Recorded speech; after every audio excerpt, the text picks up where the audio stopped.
दो बीएससी भाग 2 आर्थिक भूगोल के पाठ्यक्रम के बारे में चर्चा करूँगा। जैसा कि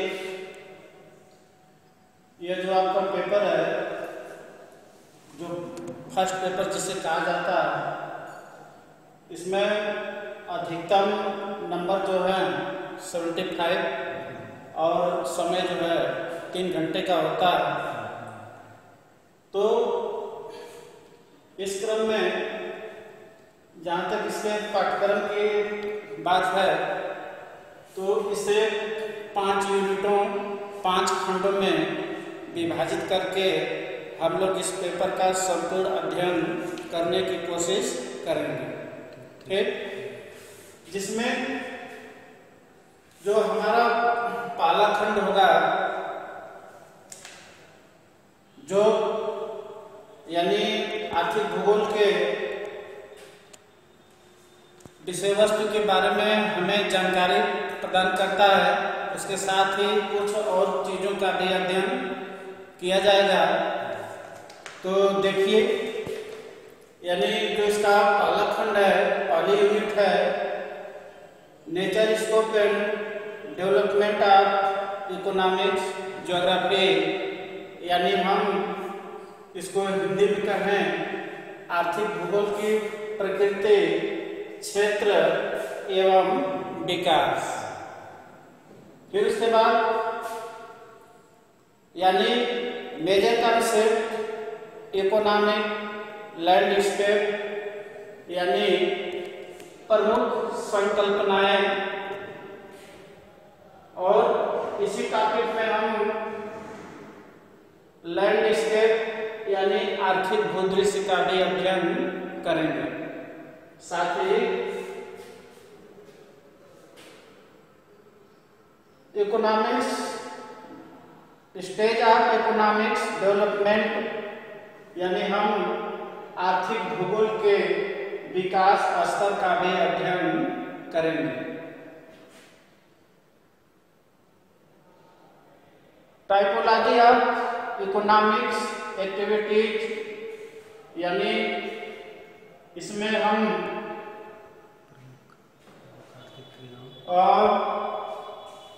प्रमुख आर्थिक जो क्रियाएं हैं, जिसमें प्राथमिक, द्वितीय और तृतीय एवं चतुर्थ का अध्ययन करेंगे। साथ ही इस यूनिट के अंत में, इस खंड के अंत में हम संसाधन की संकल्पना और उनके वर्गीकरण का भी अध्ययन करेंगे।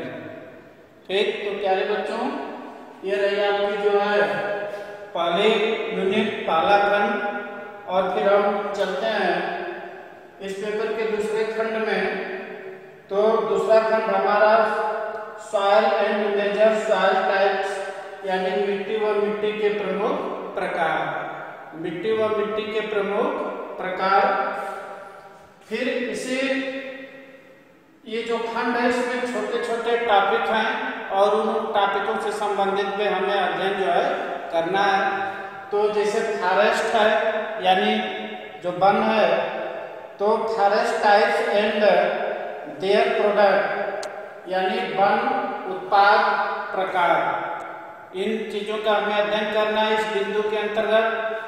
अगला बिंदु हमारा एग्रीकल्चर, यानी कृषि और कृषि भूमि उपयोग, यानी agricultural landscape and locational theoretical, यानी कृषि भूमि उपयोग और कृषि से संबंधित प्रमुख विद्वान वांग फ्यूनेन के कृषि स्थानीयकरण सिद्धांत का भी हम लोग जो है अध्ययन करेंगे। फिर इस टॉपिक में कुछ क्रॉप्स हैं, कुछ फसलें हैं, जिनके उत्पादन, वितरण और अंतर्राष्ट्रीय व्यापार पर भी प्रकाश डाला जाएगा।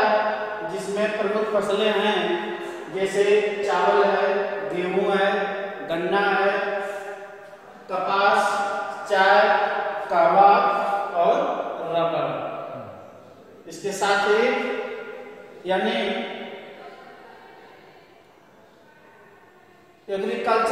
Regions of the world by utility, यानी इस खंड के अंत में हम प्रमुख विद्वान डी यूटिलिटी द्वारा विश्व के प्रमुख कृषि प्रदेशों का अध्ययन भी करेंगे। इस प्रकार हमारा 2 खंड पूरा हुआ।